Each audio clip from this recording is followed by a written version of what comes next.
Magandang gabi Pilipinas. Nitong nakaraang linggo, muli na namang humarap sa isang matinding pagsubok ang sambayanang Pilipino matapos humagupit ang Bagyong Glenda. Isang paghagupit na nag-iwan ng malaking pinsala na hanggang sa ngayon ay ramdam pa rin ng ilang mga bahagi ng bansa. Noong Miyerkules, sa loob lamang ng 3 oras ng pananalasa ay napakalaking pinsala ng iniwan ng Bagyong Glenda.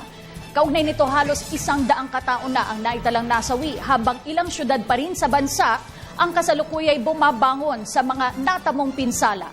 Ako po, si Cathy San Gabriel. Dahil sa kaganapang ito, masasabing nagsimula na nga ang panahon ng tag-ulan sa ating bansa. Anong mga aral ang iniwan sa atin ng Bagyong Glenda? At sa pagpasok naman ng mga paparating na bagyo, paano nga ba tayo makapaghahanda para sa ating kaligtasan? Ako po, si Kirby Cristobal. Yan at marami pang iba ating talakayin ngayong gabi. Ako po si Attorney Mark Castrodes. Samahan po ninyo kami sa isa't kalahating oras ng talakayan dito lamang sa Typhoon Season, a PTV Special Forum.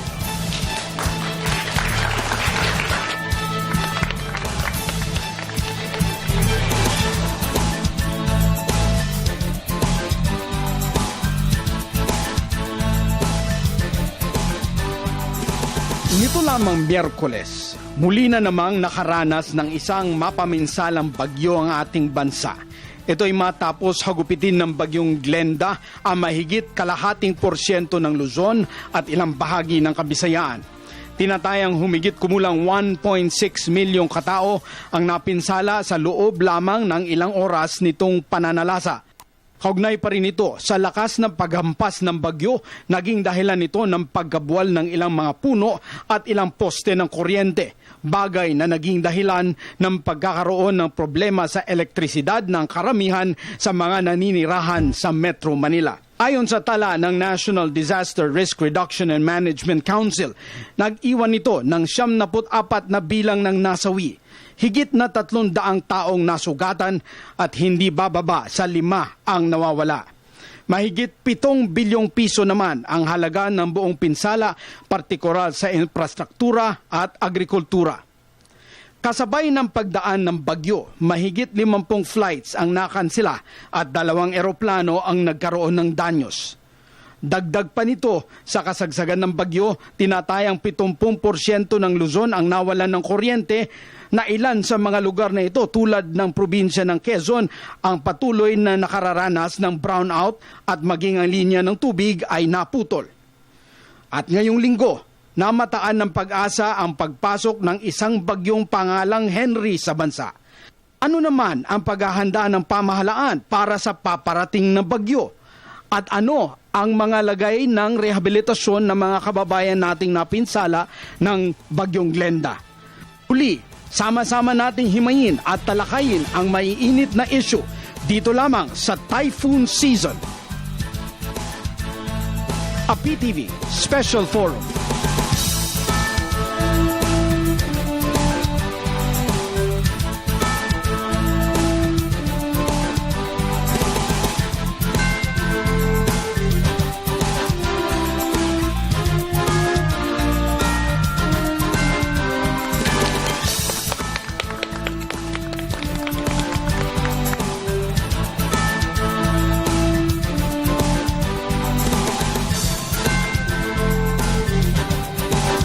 Muli isang magandang gabi Pilipinas at panahon ng tag-ulan, nangangahulugan yan Mark, ay panahon na naman po ng mga bagyo sa ating bansa. Sa katunayan, nito lamang pong nakaraang linggo ay napakalakas ng hagupit na dinanas natin sa Bagyong Glenda. At dun sa ating intro video, Cathy, 90 ang namatay, marami ang nawala, ang nasirang bahay at nasirang ari-arian at agricultural products, napakalaki. Kaya importante pag-usapan nito, ano ang natutunan natin dito sa Bagyong Glenda? Ano nga ba natutunan natin taon-taon na lang mga kaibigan ay maraming bagyo ang dumarating sa ating bansa. Handa na ba tayo? Kailan ba talaga tayo magkakaroon ng target na maa-attain natin yung target na zero casualty? Matalino ang Pilipino, may teknolohiya, pero paano natin gawing weatherproof ang ating bansa?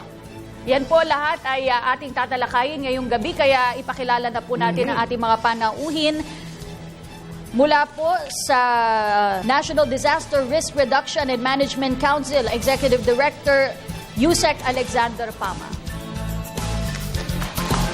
Kasama din po natin isang gobernador, kilala siya bilang gobernador ng probinsya na laging zero casualty. Pero lagi din pong tinatamaan ng bagyo, Governor ng Albay, Governor Joey Salceda. At mula naman po sa Department of Science and Technology, ASEC Mon Liboro. Kasama din po natin mula sa AFP, siya po ang spokesperson, Lieutenant Colonel Ramon Zagala. Siya naman po ang Director ng Disaster Risk Reduction and Response Operations Office ng DSWD, Director Telsa Violema. At mula sa private sector, siya po ang Public Information Officer, Assistant Vice President po siya ng Meralco, Mr. Joe Zaldarriaga. OIC ng Weather Division ng Philippine Atmospheric, Geophysical and Astronomical Society o Services Administration, PAG-ASA para maikli na lang. Dr. Esperanza Cayanan. At malaki po ang pinsalang inihatid ng Bagyong Glenda sa ating bansa. Alamin po natin mula kay Yusek Pama, ano po ang latest figures sa pananalasa po ni Glenda sa ating bansa nung nakaraang linggo. Salamat po. Ang report po natin hanggang kaninang umaga, meron po tayong 97 o 77 na casualties. Ito po ay karamihan po rito ay naitala natin sa region ng 4B at 4A. Meron din po tayong mga 400 plus na mga nasugatan at meron pa po tayong 6 na hinahanap sa mga oras na ito. Governor Joey, ang ating mga kababayan sa Batanes ay nag-develop na ng housing system or yung kanilang infrastructure ay talagang angkop na sa mga bagyo. Sa ating probinsya, meron tayo siyempreng balita, laging lumalabas na zero casualty. But how is the province developing infrastructure para talagang hindi na malipad yung mga bahay nyo lagi? Question pa rin yan kasi ng stage of development Katulad sa akin, yung I still have 72,000 out of 280,000 na houses made of light materials. So, yun ang at least pagdating may bagyo. Lalo yung bagyong dumating, wala masyadong ulan. Mahangin talaga. So, parang dry typhoon ang lumabas nun. So, ang basic na impact nun is mga nilipad. At saka wala ka rin naman protection, di mo naman pwedeng yung yung pinaka-impact po sa Albay, dalawa. Number 1, 54,700 houses made of light material, talagang nilipad o nilipad yung mga gamit. So critically damaged na in terms of living decently. Number 2, 9.4 million coconut trees ang hindi na po magbubunga for 3 years. Oh, no. So yung coconut, wag na yung coconut landowner, mayaman yun Pero yung coconut farm workers, there are at least 6 for every hectare. So, yun ang malaking pinsala ito. So, natural na magiging poverty siya. So, you can only build the structure so much to protect, but meron dyan ng hirap-hirap na talagang kailangan you need risk transfer mechanism like pa-insure mo para makabalik agad o you have automatic na mga pondo para sa hindi lang sa restoration, kundi for alternative sources of incomes. Okay. Mamaya pag-uusapan pa natin yan, paano nga ba tayo laging makakaahon dahil talaga namang right. taon-taon na lang ay dinadagsa tayo ng mga bagyo. Pero balikan natin yung Bagyong Glenda. Isa sa mga lubos na tinamaan ang Metro Manila dahil po sa dami ng mga nasirang infrastruktura, mga kagamitan.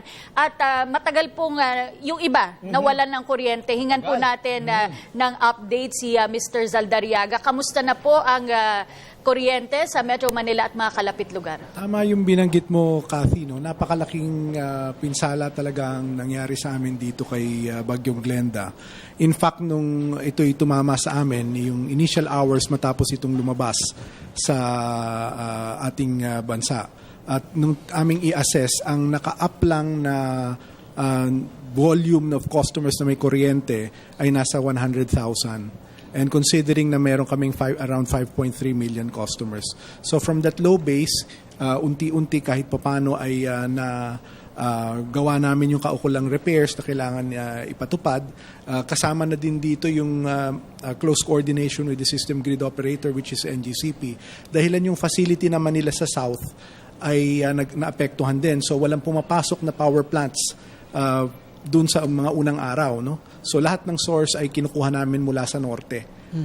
Sa ngayon, well, I'm happy to report as far as Metro Manila is concerned, naka-up na kami sa Metro Manila. Ibig sabihin, halos 100% ng restored yung electricity dito sa Kalakhang, Maynila at maging sa lalawigan ng Bulacan.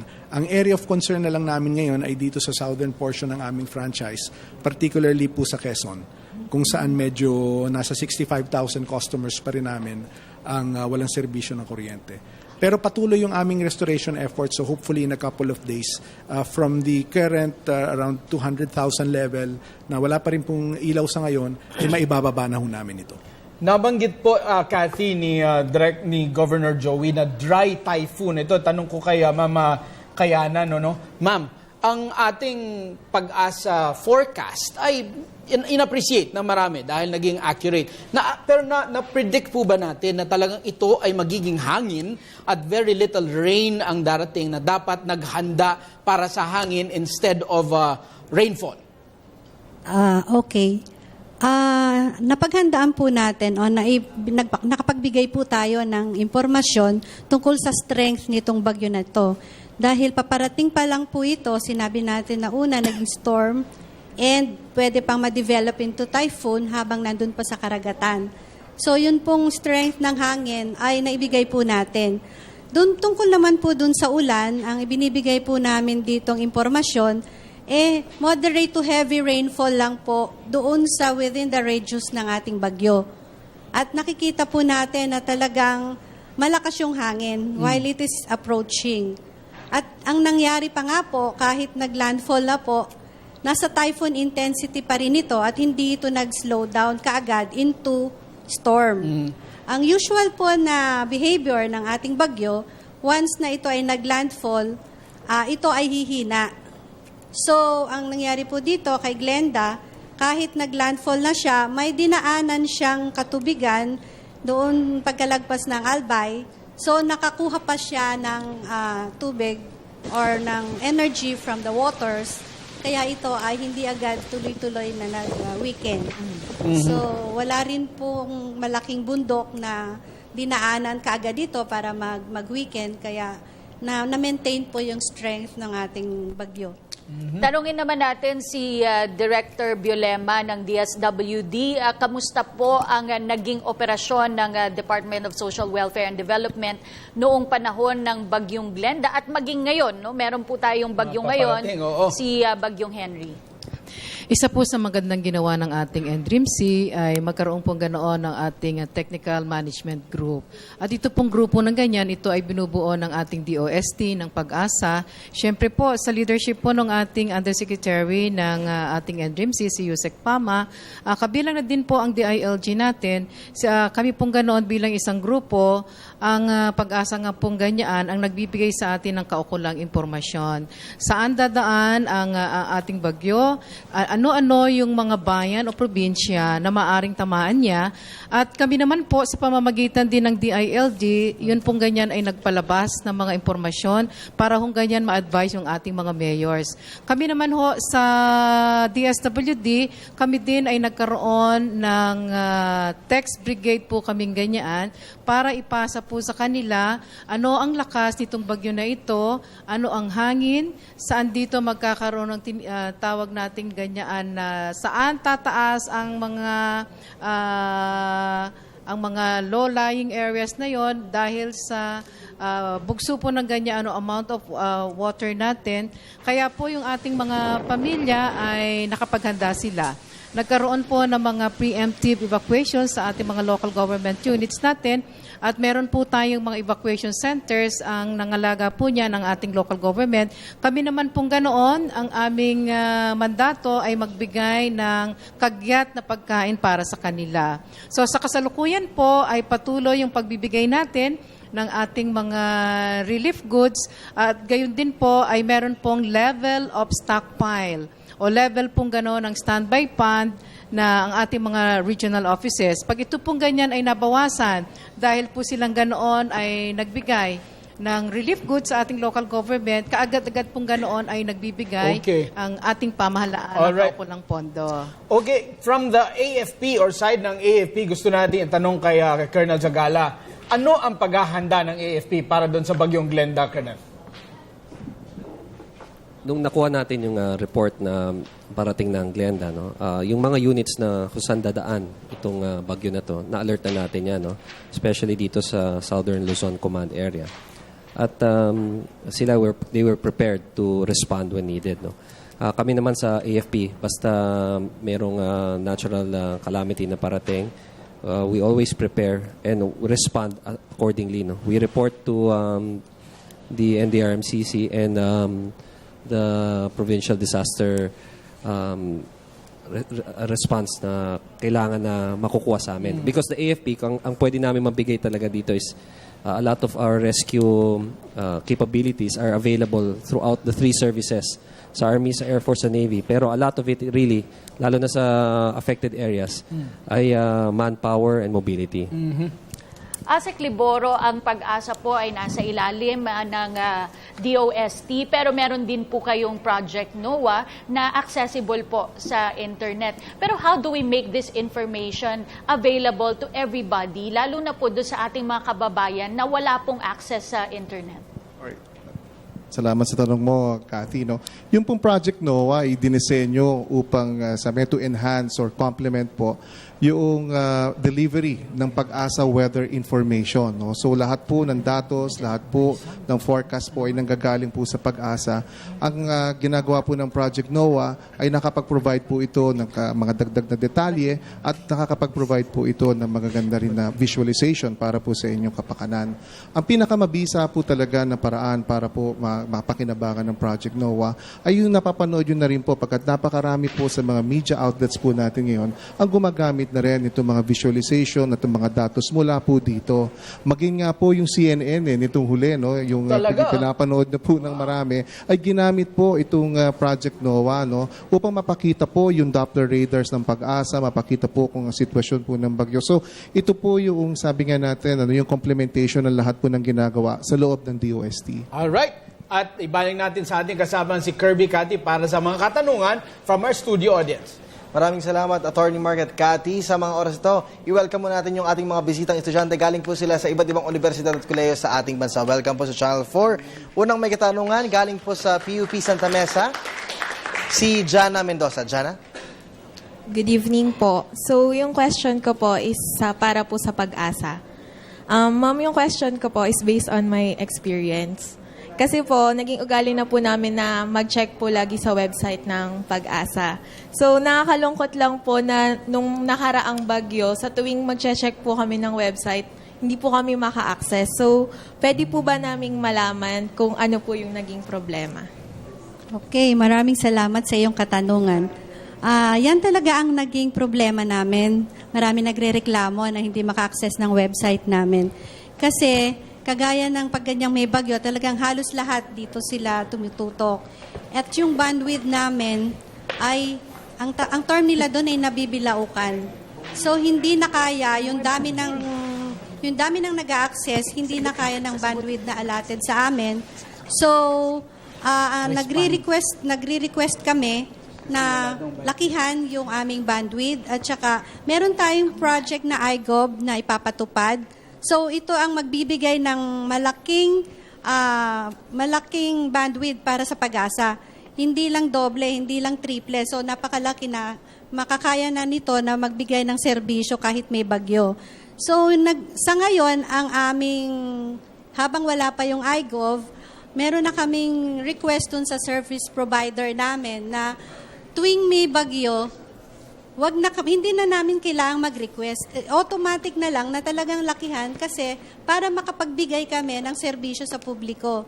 Dahil wala doon sa aming kapasidad ang magpa-upgrade ng ganitong serbisyo. Kaya kami ay humihingi ng tulong sa kanila. May formal letter na kaming pinrepare na once and for all, pag may weather systems, hindi lang bagyo, kung hindi kagaya nito, may habagat tayo, i-automatic na lang na erased kasi ang usual na binibigay sa amin 10 lang. Yung kumukuha umabot daw ng 30. 10 Mbps. Ano ho yung 10 ibig yung Mbps? sabihin 10? 10 MB. 10 MB lang. So, umabot ng 30 but then kulang pa rin. So, we requested talaga na automate na nila na pag may system na bagyo, taasan na nila. I think they will be giving us 50. Okay. Yeah, At Kirby, gustong tumugon din ng ni Asek Mon, no? Dapat nakatiwan na ito, Asek Mon. Alright, no? Totoo yan, ano? Kasi times 8 yung mga gusto mag-access sa Pag-asa. Yung pong Pag-asa website po natin, ang isa sa kino-consider na, actually number 1 website niyo, no? Government website in the country. Pero para sa mga kabataan natin, alam mo, hindi lamang din naman yun yung ine-employ ng Pag-asa, no?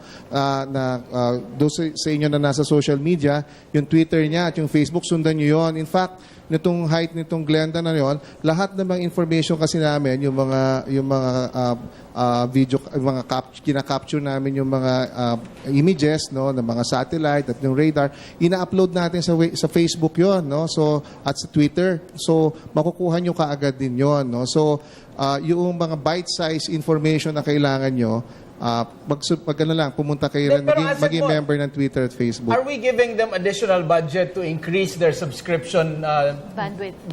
Hindi naman question lang ng budget yon, Mark. No, with this nga, we are actually migrating now into the iGov system. So very soon po, lahat po yan ay ma-accommodate na. No? Okay. So, Okay. Maraming salamat po sa inyo, Asek Liboro. Susunod na katanungan, Atty. Magaling naman sa Bulacan State University, si Mizrael de la Cruz. Mizrael?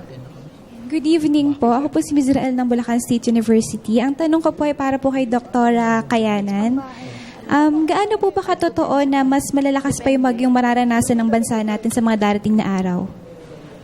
Base sa ating pag-aaral, meron tayong tinatawag na climate change, no? So, base sa ating projections, sa ating pag-aaral, base dun sa climatological data natin, may nakikita na talagang lumalakas, tumataas ang ating temperatura na ito ay isang pangangailangan sa pag-develop ng bagyo.